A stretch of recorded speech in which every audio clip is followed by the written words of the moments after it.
نبي ترجى شفاعته من كل توبنا أهوى لمقتحمين يا ربي بالمصطفى بلغ مقاصدنا واغفر لنا ما مضى يا واسع الكرم مولانا صل وسلم دائما أبدا على حبيبك خير خلق كل هو الحبيب الذي ترجى شفاعته في كل هول أهوى لمقتحم يا رب بالمصطفى بلغ مقاصدنا واغفر لنا خطايانا يا واسع الكرم هو الحبيب الذي ترجى شفاعته من كل هول منا فهو لمقتحم يا ربي بالمصطفى بلغ مقاصدنا واغفر لنا خطايانا يا واسع الكرم يا ربي بالمصطفى بلغ مقاصدنا واغفر لنا ما مضى يا واسع الكرم هو الحبيب الذي Ya. ترجى شفاعته في كل هول فهو لمقتحم يا ربي بالمصطفى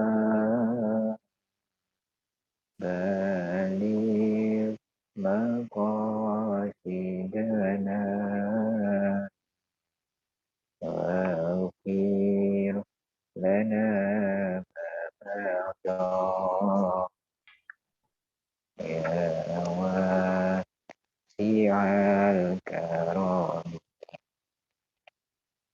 يا ربي بالمصطفى بلغ مقاصدنا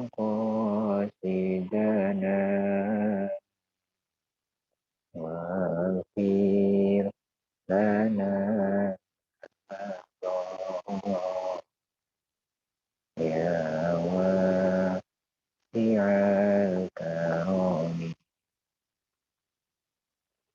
مولاي صل وسلم دائما أبدا واغفر لنا ما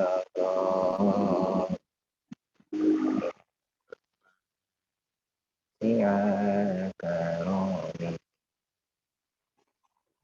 مولاي صل وسلم دائما أبدا واغفر لنا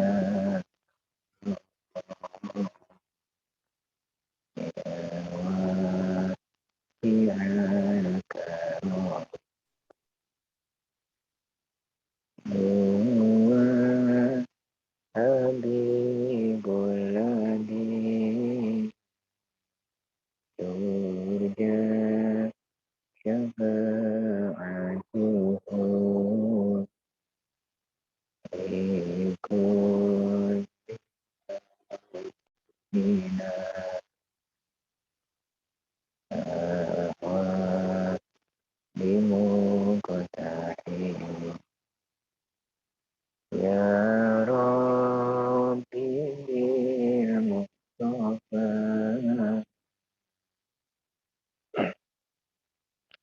بلغ مقاصدنا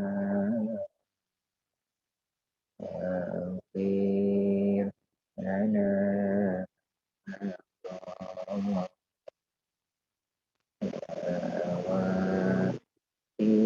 الكرم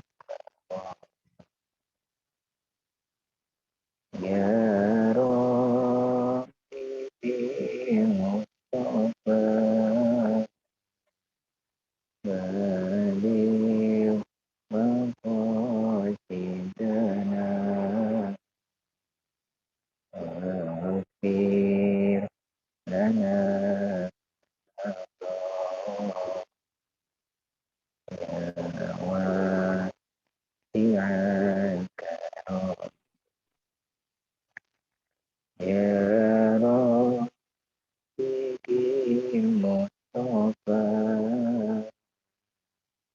بلغ مقاصدنا واغفر لنا خطايانا واسع الكرم.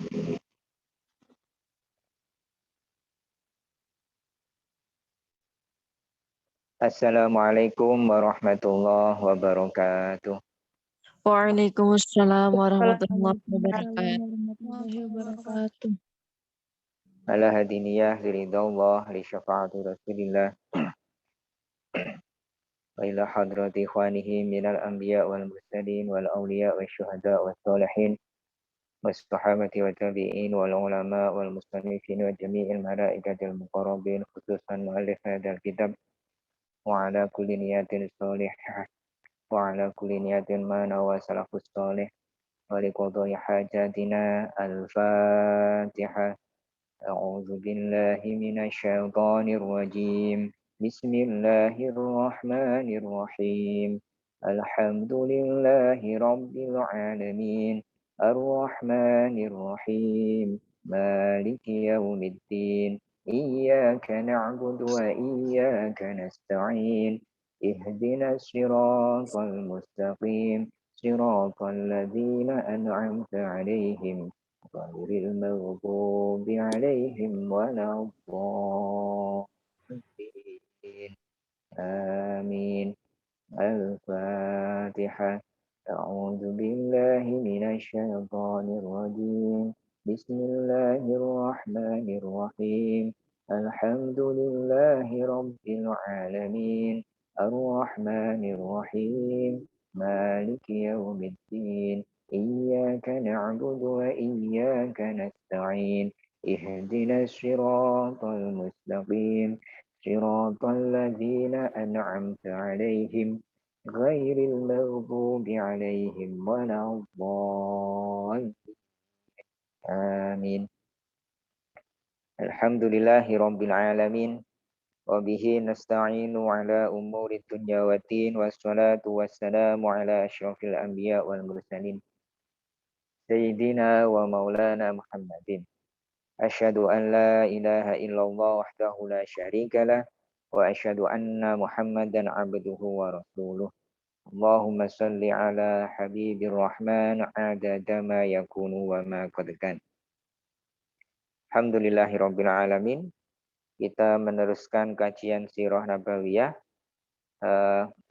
pada bab profil kakek-kakeknya Rasulullah Shallallahu Alaihi Wasallam. Kemarin sudah dijelaskan profilnya kakek yang bernama Nizar. Nizar, Ma'at, Nizar, dan Mudhar. Ma'at, Nizar, dan Mudhar. Ma'at, saya ulangi, yaitu seseorang yang ahli dalam peperangan. Apapun peperangan yang beliau pimpin selalu diakhiri dengan kemenangan. Ini kemudian mewaris kepada Rasulullah Shallallahu Alaihi Wasallam. Rasulullah itu juga ahli dalam strategi peperangan, mewarisi dari ilmu, pengalaman, genetika dari kakeknya yang bernama Ma'at. Kemudian Nizar profilnya secara fisik adalah ajmalu ahli zamanihi wa arjahahum aqlan. Wajahnya sangat rupawan, sangat tampan, dan cerdasnya luar biasa. Dan itu kemudian juga menitis kepada Rasulullah Shallallahu Alaihi Wasallam. Rasulullah itu tampannya luar biasa dan cerdasnya luar biasa. Kemudian kakeknya yang bernama Mudhar. Mudhar juga sama. Jamilan kadzalik. Walam yarahu ahadan walam yarahu ahadun illa ahabbahu. Mudhar juga sama-sama tampannya dengan kakeknya yang lain, sama kakeknya yang bernama Nizar tadi. Dan keunikan yang lain, Mudhar ini seseorang yang melihatnya pasti akan suka, pasti akan tertarik, pasti akan suka, pasti akan tertarik. Dan ini juga mewaris kepada Rasulullah Shallallahu Alaihi Wasallam.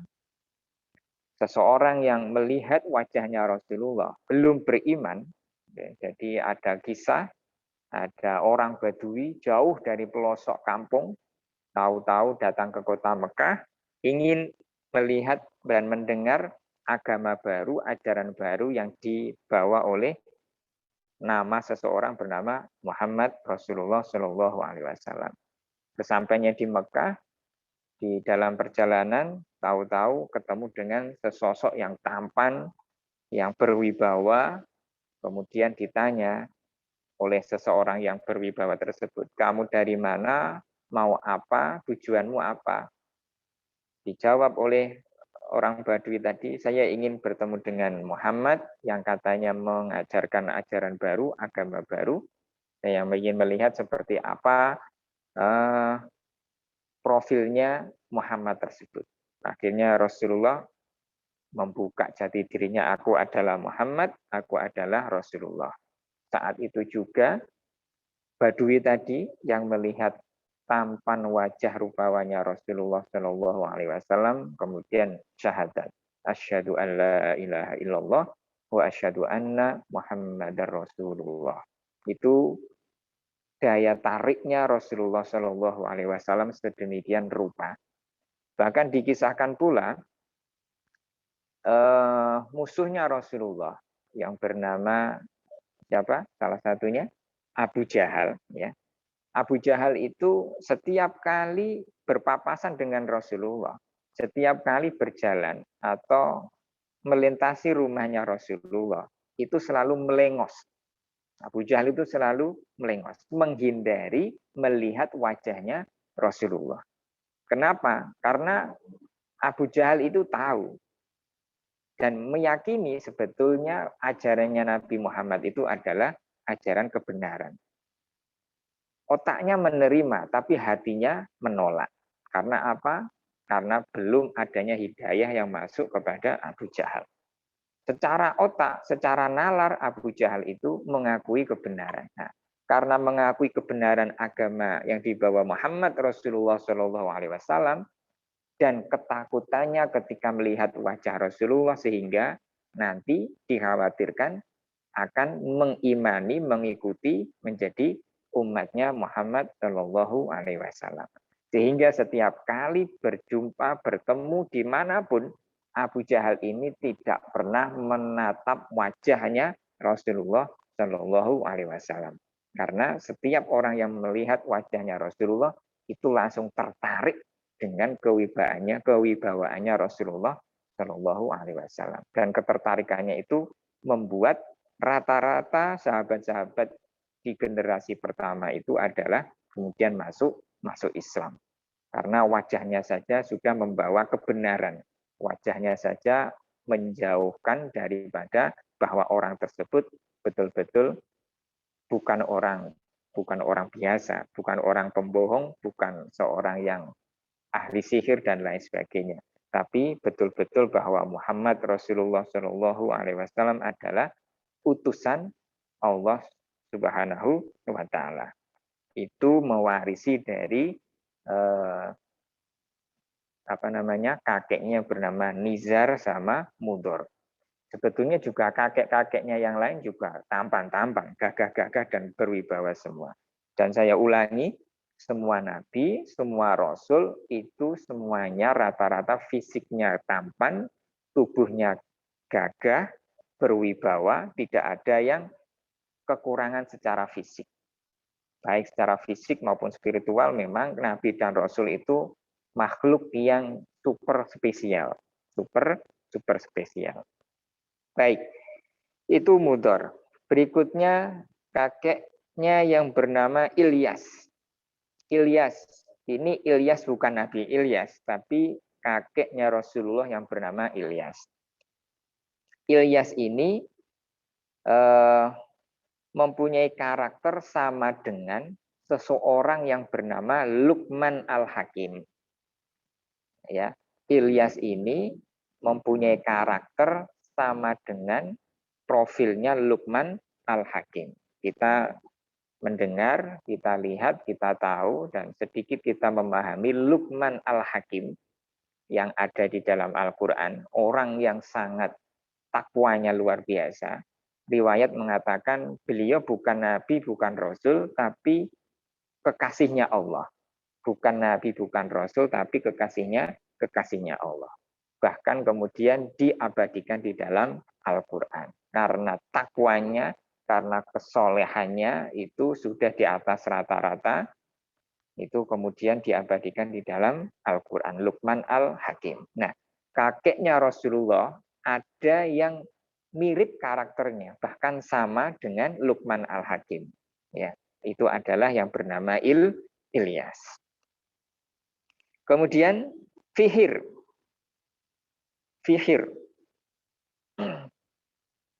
Wa makana fawqa Fihir fala yuqalu lahu Quraisy, bal yuqalu lahu Kinani. Fihir ini adalah orang yang pertama kali mendapat julukan Quraisy. Fihir ini adalah orang yang pertama kali mendapatkan julukan Al-Quraisy. Jadi Fihir ke bawah, ya, Fihir ke bawah itu namanya Quraisy. Ada Fihir, kemudian Ghalib, kemudian Lu'ai, kemudian Ka'ab, kemudian Murrah, kemudian Kilab, kemudian Qusay, kemudian Abdul Manaf, Hashim, Abdul Muthalib, Abdullah. Ini namanya suku Quraisy. Dimulai daripada Fihr. Daripada Fihr. Wa kana Fihr kariman. Fihr ini profilnya adalah orang yang mulia, kariman. Mulianya apa? Hobinya salah satu yang sering dilakukan menjadi keistiqomahan Fihr adalah hobi berbagi. Sangat dermawan. Jadi Fihr ini karakternya yaitu sangat dermawan. Setiap kali kaumnya atau anggota keluarganya atau tetangganya atau familinya, karena Fihr juga ketua suku Quraisy, dan Quraisy lah yang diawali dari Fihr tadi, jadi sangat mengayomi masyarakatnya, sangat mengayomi, membantu segala kebutuhan, kesulitan daripada kaumnya tadi. Sangat lumayan, sangat dermawan, dan ini kemudian mewaris kepada Nabi Muhammad SAW. Nabi kita sering mendengar salah satu karakternya yaitu hobi bersedekah, hobi berderma. Bahkan kekayaannya Rasulullah SAW itu habis tuntas ludes hanya untuk membantu umat-umatnya, sahabat-sahabat Rasulullah SAW. Diceritakan ketika Nabi Muhammad SAW menikah dengan Khadijah, berarti statusnya yaitu miliarder. Jadi diriwayatkan Khadijah ketika menikahi Muhammad itu 1/4 dari kekayaan kota Mekah itu adalah miliknya Khadijah. 1/4. Bayangkan, 1/4 dari kekayaan orang Mekah itu miliknya Khadijah. Nah, ketika Rasulullah menikah dengan Khadijah, maka Rasulullah juga menjadi miliarder dari kota Mekah. Jadi waktu itu jika ingin beli karpet, itu juga brandednya Khadijah. Mau beli kurma, itu rata-rata juga brandednya Khadijah. Mau beli sutra, brandednya Khadijah. Mau beli minuman, mau beli minyak, dan lain sebagainya, itu juga Khadijah. Ini sangat kayanya Khadijah waktu itu. Seiring berjalannya waktu, kekayaannya Khadijah itu juga habis. Ludes lah kan. Tidak hanya habis, tapi ludes. Kemana habisnya? Kemana ludesnya? Karena untuk membantu syiar agama Muhammad Rasulullah Shallallahu Alaihi Wasallam. Bahkan riwayat masyhur, mungkin sampean semua sudah pernah membaca atau mendengar, ketika Fatimah masih bayi, nyaris air susunya Khadijah itu tidak keluar karena hari-hari itu jarang makan. Hari-hari tersebut jarang makan, sehingga tidak keluar air susu dari Khadijah. Sebegitunya statusnya Khadijah yang semuanya awalnya terfasilitasi, tercukupi, bahkan berlebih. Tahu-tahu habis kekayaannya hanya untuk memperjuangkan agama suaminya, yaitu Muhammad Rasulullah Shallallahu Alaihi Wasallam. Semuanya dikeluarkan, semuanya dihibahkan, semuanya disedekahkan, semuanya diinfakkan untuk Muhammad Rasulullah Shallallahu Alaihi Wasallam, untuk Allah Subhanahu wa Ta'ala. Ini namanya sedekah ekstrim. Sedekah ekstrim. Kita tidak akan bisa mampu menyamai statusnya Khadijatul Kubra. Maka cinta pertamanya Rasulullah yaitu kepada Khadijah. Karena dari awal diutus menjadi nabi, Khadijah yang menemani. Sampai akhir hidupnya Khadijah meninggal, kekayaannya juga didistribusikan untuk dakwah. Semuanya untuk Rasulullah, semuanya untuk Allah dan Rasulnya. Maka cinta seperti itulah cinta abadi Rasulullah Shallallahu Alaihi Wasallam. Bahkan bila mana tidak ada perintah menikah lagi, kemungkinan Rasulullah juga tidak akan menikah. Karena Nabi itu menikah setelah Khadijah meninggal, menikah 1, menikah 2 sampai kesekian, itu bukan keinginannya sendiri, tapi itu adalah menikah sebab perintahnya Allah Subhanahu wa taala.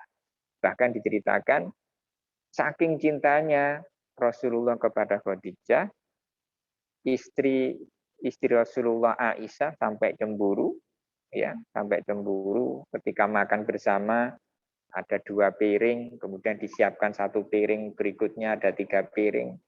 2 piring disajikan untuk makan Rasulullah dan Aisyah, 1 piring kosong, kemudian diisi, ya, diisi entah apa isinya, kemudian ditanya oleh Aisyah, untuk siapa? Kita hanya makan berdua. Kenapa ada piring ketiga yang ada lauk pauknya? Ini adalah makanan untuk Khadijah yang akan saya sedekahkan kepada sahabat, pahalanya untuk Khadijah. Jadi dari sini kita bisa mengambil sunnah Nabi, yaitu bersedekah atas nama mayit. Bersedekah atas nama mayit. Nanti setelah ini silakan itba Rasul, itba sunnah Rasul, sedekah atas nama mayit. Entah 5.000, entah 10.000, kamu niatkan, saya niat sedekah untuk kakek saya yang sudah meninggal. Saya sedekah 20.000 atau berapa saja, saya niatkan untuk nenek saya. Atau jika orang tuanya sudah meninggal, saya niatkan untuk orang tua. Maka pahalanya ganda. Ganda apa?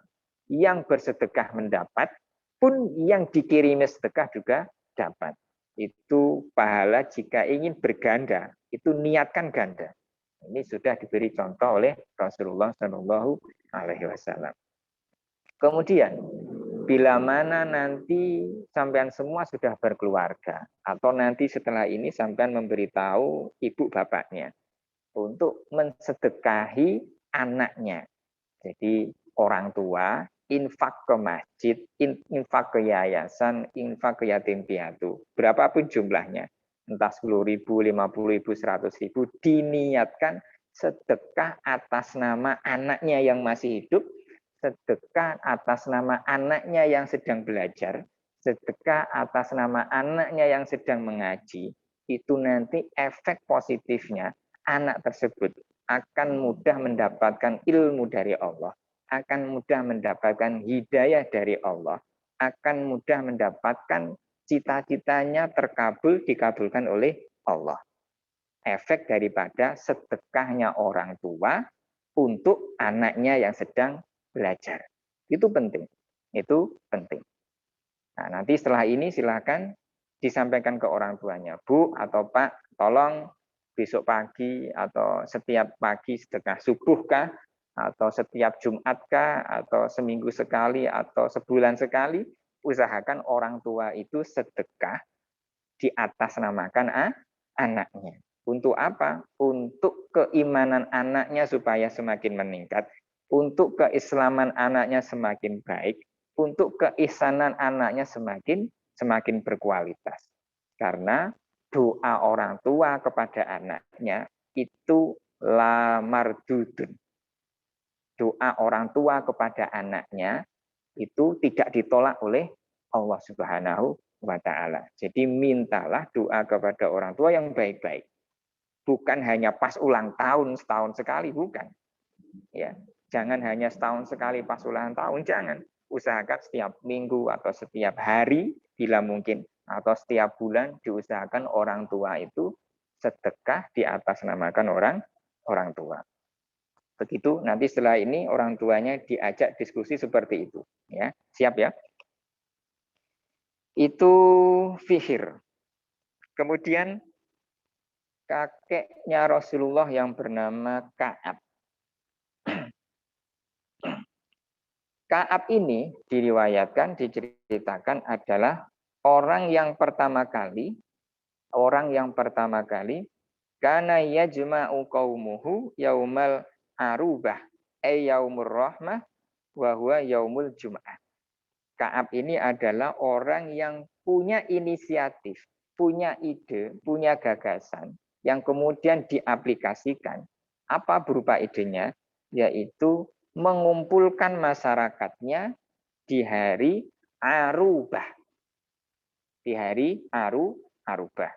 Nama lain hari Arubah yaitu Yaumur Rahmah, hari Ar-Rahmah. Nama lain hari Arubah, nama lain dari hari Ar-Rahmah yaitu Yaumul Jum'ah. Jadi orang yang pertama kali punya ide gagasan mengumpulkan kaumnya seminggu sekali, sepekan sekali di hari Arubah. Di kemudian hari nama Arubah itu diganti menjadi Yaumul Jum'ah. Jadi sebelum ada nama Jumat di eranya Nabi Muhammad itu sudah ada nama yaitu Arubah atau Yaumur Rahmah. Itu Ka'ab adalah orang yang pertama kali inisiator mengumpulkan umatnya, kaumnya, kumpul-kumpul, makan-makan, doa-doa gitu kan. Ya dalam arti pesta tapi bukan pesta yang negatif, tapi pestanya pesta positif. Pesta kumpul-kumpul, makan-makan, berbagi dan bersedekah. Itu Ka'ab. Ini lagi-lagi kakek-kakeknya Rasulullah yaitu dermawan. Banyak orang yang dermawan yang akhirnya melahirkan generasi yang sulit miskin. Kalaupun miskin, tapi miskinnya mendatangkan keberkahan. Ya. Nabi Muhammad itu orang kaya. Orang kaya. Meskipun nanti pada akhirnya Rasulullah itu miskin, bukan berarti Rasulullah itu memiskinkan diri, bukan. Tapi karena keinginannya yang luar biasa untuk mensejahterakan umatnya, yaitu sahabat-sahabat Rasulullah Shallallahu Alaihi Wasallam. Tapi kaya sebetulnya. Nah, itu berkah barokah dari kakek-kakeknya yang hobinya bersedekah, berderma. Ini jika kita ingin anak turun kita terhindar daripada kefakiran, terhindar daripada kemiskinan, mulai saat ini keluarga kita usahakan punya kebiasaan bersedekah. Entah berupa uang, entah berupa makanan, entah berupa tenaga, entah berupa ilmu, ya itu disedekahkan. Syukur berupa kekayaan, syukur berupa finansial. Jika tidak punya finansial, tidak kecukupan dalam keuangan dan perekonomian yang serba kekurangan, ya sedekahlah dengan makanan atau tenaganya atau dengan ilmunya. Nah, syukur-syukur punya tenaga, punya ilmu, juga punya finansial kekayaan. Mudah-mudahan kita semua diberikan kemudahan untuk menjadi orang kaya atau orang cukup, kemudian mencukupkan diri kita dengan cara beristiqomah dan mengikhlaskan diri untuk bersedekah. Itu Ka'ab. Dan ternyata Ka'ab ini adalah juga bagian dari kakeknya Umar. Ya. Umar bin Khattab itu kalau ke atas Umar bin Khattab, nanti ke atas bin sampai ke Ka'ab. Ya. Jadi ternyata Umar ini juga masih saudara Rasulullah Shallallahu Alaihi Wasallam dari jalur kakek ketemu kakek yang bernama Ka'ab. Jadi Umar bin Khattab itu juga masih saudaranya Muhammad Rasulullah Shallallahu Alaihi Wasallam ketemu dengan kakek buyutnya yang bernama Ka'ab. Kok bisa diketahui seperti itu? Sekali lagi, orang Arab itu hobi menulis nasab. Karena hobi menulis nasab, sehingga nasab beliau-beliau ini, mereka ini sangat terjaga. Untuk apa? Ya supaya menjaga kualitas daripada karakter masing-masing keluarga tersebut. Kemudian Murrah.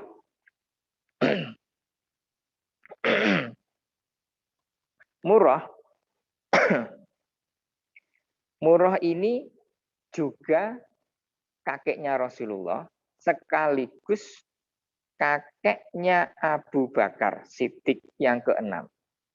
Jadi kakeknya Rasulullah plus juga kakeknya Abu Bakar. Kakeknya Abu Bakar yang ke-6. Saya ulangi, mohon maaf. Kakeknya Abu Bakar yang ke-6 itu bernama Murrah. Jadi Abu Bakar juga masih saudara kakeknya Rasulullah Shallallahu Alaihi Wasallam ketemu dengan kakeknya yang bernama Murrah. Kalau Ka'ab tadi masih satu keturunan dengan Umar bin Khattab. Kakek ke-8. Kalau ke Umar tadi Ka'ab yaitu kakek ke-8 dari Umar. Kalau Murrah itu kakek ke-6 dari Abu Bakar. Dan ternyata pula diselidiki pula oleh para sejarawan dan ahli nasab, Imam madhab Maliki itu juga ternyata sampai ke atas nanti ketemu dengan Rasulullah pada nasab, yaitu nasabnya Murrah. Jadi ini orang-orang yang memang sudah dipilih oleh Allah dari orang-orang pilihan kemudian menjadi generasi yang terpilih juga. Jadi Imam Malik, Imam madhab Maliki, Imam Malik itu juga ketemu nasabnya Rasulullah pada nasab kakek yang bernama Murrah, Imam Malik. Nanti kapan-kapan kita belajar tentang biografi Imam Madhab. Biografi Imam Madhab. Tidak hanya 4 madhab, nanti insya Allah saya akan membaca biografi 5 madhab. Tidak 4 madhab, tapi 5 madhab. Nanti insya Allah. Kemudian Kilab. Kilab ini nama aslinya Ismuhu Hakim. Nama aslinya yaitu Hakim. Nama aslinya yaitu Hakim. Nama lainnya Wakila Urwah. Nama lainnya Urwah. Biasa orang Arab itu namanya tidak hanya satu. Bisa 2, bisa 3, dan lain sebagainya. Rasulullah itu namanya Ahmad. Kadang dipanggil Ahmad, kadang dipanggil Muhammad. Itu nama paten. Kemudian nama lakopnya, ya, nama derajatnya itu banyak sekali, banyak sekali, lebih daripada 200 nama yang disematkan kepada Rasulullah Muhammad Shallallahu Alaihi Wasallam. Sofiyullah, Habibullah, kemudian Najiyullah, kemudian Karimullah, kemudian Kalimullah, kemudian Al-Mustafa, dan lain sebagainya. Kurang lebih ada 200 nama Rasulullah Shallallahu Alaihi Wasallam. Itu ada keterangan di kitab sholawat yang berjudul Dalailul Khairat. Nanti kapan-kapan saya bacakan satu-satu. Kenapa dinamakan Kilab? Karena diceritakan li'annahu kana yaksirus syaida bil kilab. Beliau ini di masa mudanya, di masa remajanya mempunyai hobi yaitu berburu anjing. Berburu anjing. Jadi nama kecilnya Hakim, dewasanya dinamakan Kilab karena hobinya berburu anjing. Itu satu riwayat. Riwayat yang lain mengatakan kenapa mendapatkan julukan atau nama Kilab? Karena orang tuanya menghendaki Kilab itu anjing, salah satu hewan yang punya karakter yang keren, yang bagus. Itu apa? Kilab atau anjing ini karakter terbaiknya yaitu sangat patuh, sangat taat kepada tuannya. Sangat patuh, sangat taat kepada tuannya. Nah, diharapkan hakim kecil ini nanti menjadi sesosok manusia yang patuh dan taat kepada Tuhannya. Ya, patuh dan taat kepada Tuhannya. Seperti hanya kilab atau anjing itu adalah makhluk yang patuh dan taat kepada tuannya, kepada majikannya.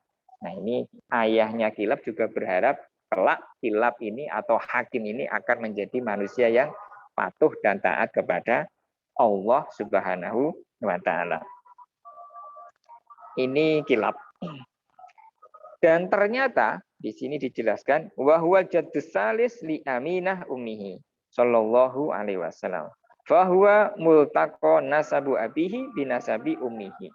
Ternyata nasabnya ayahnya Rasulullah yang bernama Abdullah sampai ke Kilab itu bersambung ketemu dengan nasabnya ibunya Rasulullah yang bernama Aminah.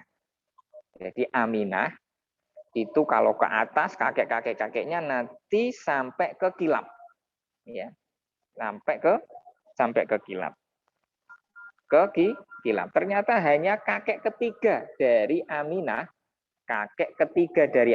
yaitu bernama Kilab itu satu kakek dengan Muhammad Shallallahu Alaihi Wasallam. Jadi ayahnya dan ibunya itu satu nasab ketemu dengan yang bernama kakek yang bernama Kilab. Itu Rasulullah Shallallahu Alaihi Wasallam. Jadi jelas kualitasnya. Kok Abdullah keturunan Kilab, Aminah juga keturunan Kilab. Sama-sama orang yang baik, sama-sama orang yang soleh, sama-sama orang yang menjaga harga dirinya. Itu Kilab. Ternyata juga masih kakek dari ibunya, juga kakek dari ayahnya Muhammad Shallallahu Alaihi Wasallam. Baik, saya masuk ke kajian hadis. Saya baca hadis satu saja dari kitab Arba'in Nawawi. Hadis ke-31. An Abil Abbas Sahri bin Sa'id As-Sa'idi radhiyallahu anhu qala jaa rajulun ilan nabiyyi sallallahu alaihi wasallam. Allahumma shalli alaihi. Faqala ya Rasulullah dullani ala amalin idza amiltuhu ahabbani Allah wa ahabbanin nas. Faqala izhad fid dunya yuhibbukallah wa zahad fi ma indan nas yuhibbukan nas. Hadisun hasanun. Suatu ketika Rasulullah Shallallahu Alaihi Wasallam ditemui oleh laki-laki. Di sini rojulun, tidak disebutkan namanya, hanya laki-laki saja. Jaa rojulun, datang menjumpai Rasulullah Shallallahu Alaihi Wasallam. Tahu-tahu bertanya, Faqala, ya Rasulullah. Laki-laki tadi bertanya kepada Rasulullah, ya Rasulullah, dullani, berilah saya, tunjukkanlah kepada saya, dullani, tunjukkanlah kepada saya. Ala amalin, suatu perbuatan, suatu amal. Ya Rasulullah, tunjukkanlah kepadaku suatu amal. Idza amiltuhu ahabbani Allah.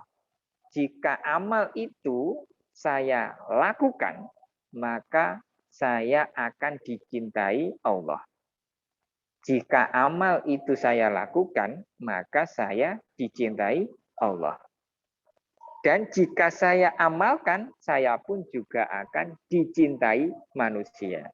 Jadi ini pertanyaan yang keren. Jadi tahu-tahu orang itu datang, ya Rasulullah, tunjukkanlah kepadaku suatu amal. Ketika saya mengamalkan amalan itu, maka saya dicintai Allah dan saya dicintai manusia. Jadi langsung satu amal, tapi poinnya dapat dua. Dicintai oleh Allah, pun juga dicintai oleh manusia. Ini satu amal, tapi langsung mendapatkan dua poin. Dicintai Allah dan dicintai manusia. Amal apa itu? Faqala. Maka Rasulullah menjawab, izhad fid dunya yuhibbukallah wazhad fi ma indan nas yuhibbukan nas. Zuhudlah terhadap dunia. Zuhudlah terhadap dunia, maka Allah akan mencintaimu. Zuhudlah terhadap dunia, maka Allah akan mencintaimu. Dan zuhudlah atas manusia, maka manusia tersebut akan mencintaimu. Zuhudlah atas dunia, maka Allah akan mencintaimu. Dan zuhudlah atas manusia, maka manusia akan mencintaimu. Apa itu zuhud? Zuhud dalam literasi yang saya baca, zuhud adalah firagul qalbi anid dunya. Hati yang sepi dari keinginan duniawi. Hati yang sepi dari keinginan duniawi. Hati yang sepi ingin menguasai dunia. Jadi zuhud itu tidak adanya keinginan untuk menguasai materi di dunia. Zuhud itu adalah apa tadi? Suatu keinginan hati untuk tidak menguasai materi duniawi. Kalaupun memiliki materi duniawi, itu juga untuk diperuntukkan ibadah.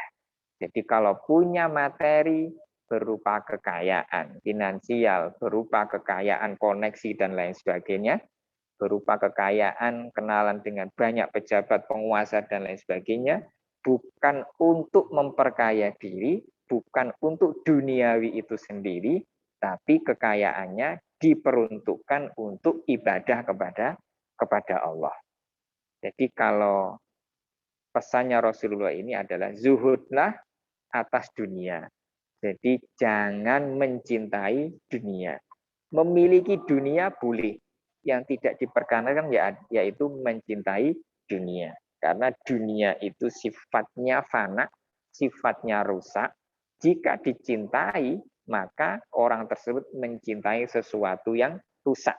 Mencintai sesuatu yang rusak. Ketika seseorang tidak mencintai sesuatu yang rusak, maka Allah akan mencintai orang tersebut. Jadi kalau punya harta kekayaan, maka boleh memiliki, boleh dicari, boleh diraih, tapi tidak boleh mencintai. Nah, supaya tidak mencintai dunia, maka kekayaannya diperuntukkan untuk ibadah kepada Allah. Tadi sudah dijelaskan, hobinya harus berbagi, hobinya harus bersedekah, hobinya harus berderma, dan lain sebagainya. Sehingga orang tersebut mempunyai karakter sifat zuhud, tidak suka terhadap dunia. Wazad fima indanas, dan zuhudlah terhadap manusia. Artinya apa? Jangan terpaku kepada manusia. Jangan terpaku kepada kekuatan manusia. Jika ada masalah, jika ada problema, jika ada suatu hal-hal yang sifatnya dengan manusia, maka selalulah berhubungan kepada Allah. Mintalah pertolongan kepada Allah. Curhat kepada manusia boleh. Ya, mengeluh kepada manusia boleh. Tapi jangan sekali-kali meninggalkan Tuhan, jangan sekali-kali meninggalkan Allah yang Maha Esa, yang Maha Kuasa, yang memberikan solusi jalan keluar kepada hamba-hambanya yang mau mendekat kepada Allah Subhanahu wa Ta'ala. Nah, jika bisa zuhud seperti itu, maka orang tersebut akan dicintai oleh manusia. Allah mencintai, manusia juga mencintai. Itu zuhud. Baik, kita baca sholawat 17 kali dan istighfar 17 kali, kemudian ditutup doa sesuai hajatnya masing-masing. Silakan.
Allahumma amin, Allahumma amin, Allahumma amin. Baik, silakan Mbak Zila atau Mbak Alia mengambil gambar. Silakan semuanya di-on-kan kameranya. Baik teman-teman, silahkan. Nanti saya hitung 3 kali, akan di-screen.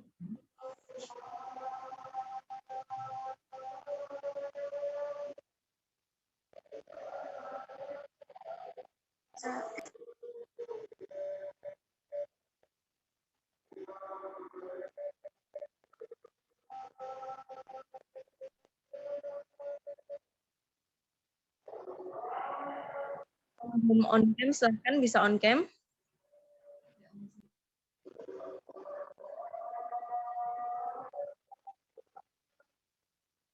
Satu, dua, tiga. Slide selanjutnya.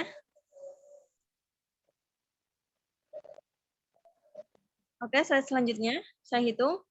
1, 2, 3. Sudah Pak Puguh? Sudah. Baik. Dari Sirah Nabawi ini, pelajaran yang kita terapkan mulai hari ini dan seterusnya, silahkan nanti didiskusikan dengan orang tuanya. Ma atau ya, tolong sehari seminggu sekali atau sebulan sekali sedekah atas nama saya, sedekah atas nama anak-anaknya tersebut.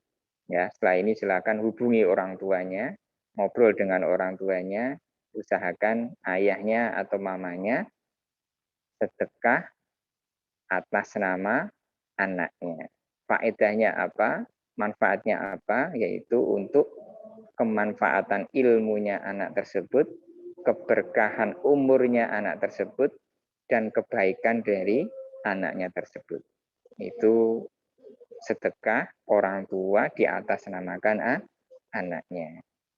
Berikut yang sudah bisa saya sampaikan. Jika ada kekurangan dan kekhilafan, mohon dimaafkan. Silakan persiapan jamaah isya dengan keluarganya masing-masing.